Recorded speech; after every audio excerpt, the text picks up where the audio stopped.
Hi, I've been doing lots and lots of feeder fishing over this winter and catching lots of skimmers and bream and even carp, roach. Really enjoying it. And one of the things that comes up a lot is, you get asked about feeder choice. Not so much the size of feeder, but what kind of feeder you're using. There's that many on the market these days that it's important to try and get the choice right.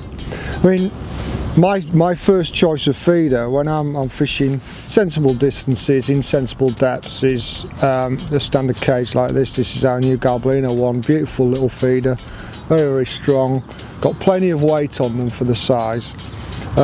Release the bait very quickly, and that's the key, and that's the important thing for me. I want to get the bait out of this feeder as soon as I can, because I don't know when I'm going to get the bite, but as long as the feed is out of the feeder, I can get the bite any time, and the feed stays where it is, right on the spot where I cast it. That's where I want it to be, because that's where I want to get back to next time.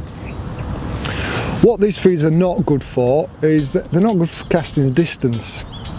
Now, my other two feeders that I go to when I'm looking at casting distances are this style of feeder. Again, these are Garbolino ones. This is the weight forward, weight in the base one, and this is what we class as our bullet feeder.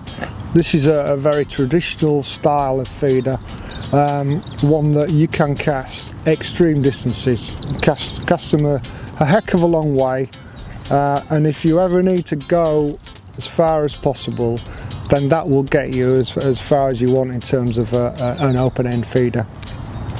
The only problem is, with both of these feeders, with the weight being on the bottom, it does restrict the flow of bait out of the feeder to a certain extent.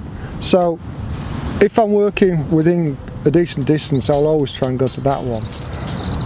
This feeder I will go to for what I class as a medium distance, where if, for example, maybe fishing 45, 60 metres, it's a bit of wind on the water, you've got to be really accurate, and it just means that you do things properly.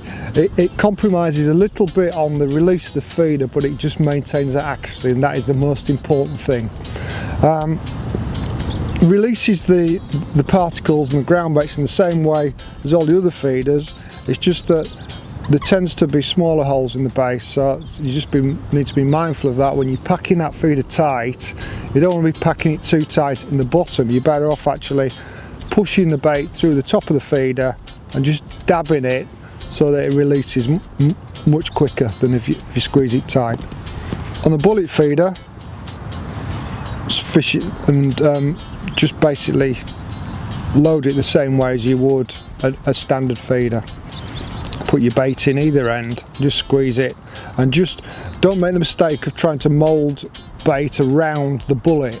Just concentrate on the cage part of it. I see a lot of people almost turn it into like the old M-Stat style of feeder, where they just squeeze everything around it. That's the wrong way to do it.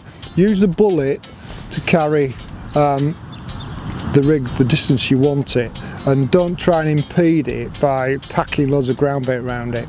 Pack loads of ground bait around the bottom of it and it won't release properly. So they're my three key feeders that I use whatever distance I'm fishing for skimmers and bream.